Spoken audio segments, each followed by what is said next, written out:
സമൂഹത്തിൽ വർദ്ധിച്ചുവരുന്ന ലഹരി ആസക്തിക്കെതിരെ കൊല്ലം അമൃത വിശ്വവിദ്യാപീഠം അമൃതപുരി ക്യാമ്പസിൽ ബോധവൽക്കരണ പരിപാടി നടന്നു.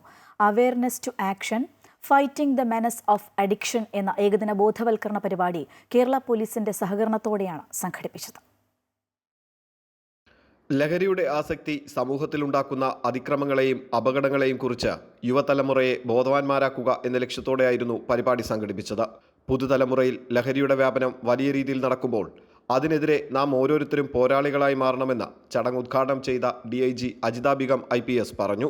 Monthly meetings about the security of the when I talk about security, it's not just about having anti-narcotic clubs or anti-drug clubs in place, but even when it comes to ragging, even when it comes to other incidents of gender-based violence, all these things have to be discussed within the institution, and you have to have legal knowledge about what are the flip side when you get into such kind of trouble. So അധിനിവേശ ശക്തികൾ ലഹരി വ്യാപാരത്തിലൂടെ സാമ്പത്തിക നേട്ടങ്ങൾ ഉണ്ടാക്കുമ്പോൾ രാജ്യത്തിന്റെയും ഒപ്പം വ്യക്തിയുടെയും തകർച്ചയാണ് അതിലൂടെ സംഭവിക്കുന്നതെന്ന് Amrita school of spiritual and cultural studies principal Brahmachari Achyutamrita Chaitanya ഓർമ്മിപ്പിച്ചു.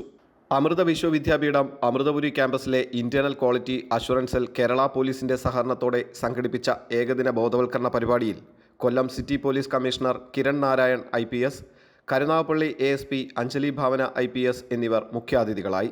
ചടങ്ങിൽ അമൃത സ്കൂൾ ഓഫ് എഞ്ചിനീയറിംഗ് വിഭാഗം associate dean doctor SN Jyothi, CIR വിഭാഗം മേധാവി Brahmachari Vishwanathamrita Chaitanya, student affairs chairman professor ARG Menon എന്നിവർ പങ്കെടുത്തു. ബോധവൽക്കരണ സെക്ഷനിൽ മുഖ്യാതിഥികൾ ക്ലാസുകൾ എടുത്തു. തുടർന്ന് വിദ്യാർത്ഥികൾ ഉൾപ്പെടെയുള്ളവരുമായി സംവാദ പരിപാടിയും നടന്നു. അമൃത ന്യൂസ്, കൊല്ലം.